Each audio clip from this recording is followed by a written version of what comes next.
a whooshing sound, not like a prop plane. Huh. And you didn't see anything actually in the air? No, I wasn't looking out, but we looked out immediately. You can see quite a lot of damage. If it was an airplane, it had to be huge because it hit way up in the World Trade Center. I would say it's probably a good 5-6 of the way up to the top. There's a considerable amount of flame. There's damage on two sides that I can see. On the very north-facing side, there's where looks like is the largest amount of damage. There's a gigantic hole that encompasses a number of floors. I would say maybe 10 to 15 floors.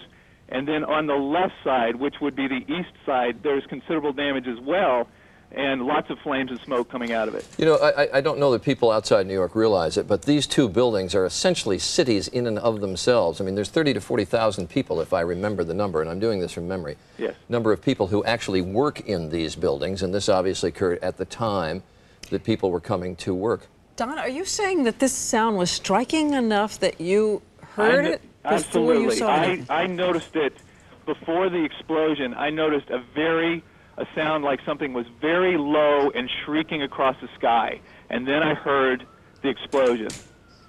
And which of the two towers is this? Because again, we're just seeing an angle that's a little deceptive. This is the West Tower. Mm-hmm.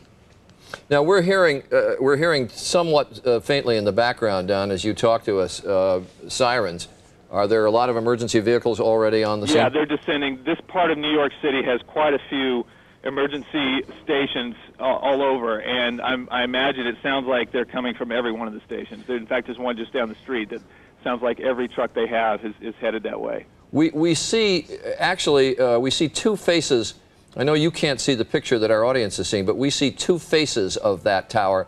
One seems to have a rather gaping large hole in it.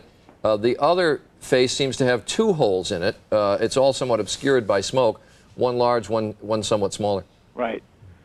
And of course, we know there are a variety of offices there. There are financial offices there. There are advertising offices, all kinds. We can only hope that since it is still a little bit early in New York, that maybe on some of those floors, some of the offices were still not open for business. You can now see there on that one side, well, you can see flames now coming actually out of two sides of the building, and I'm minimizing actually the number of openings that are on those two faces of the World Trade Center. There's multiple, it looks like, holes with fire or openings still going on.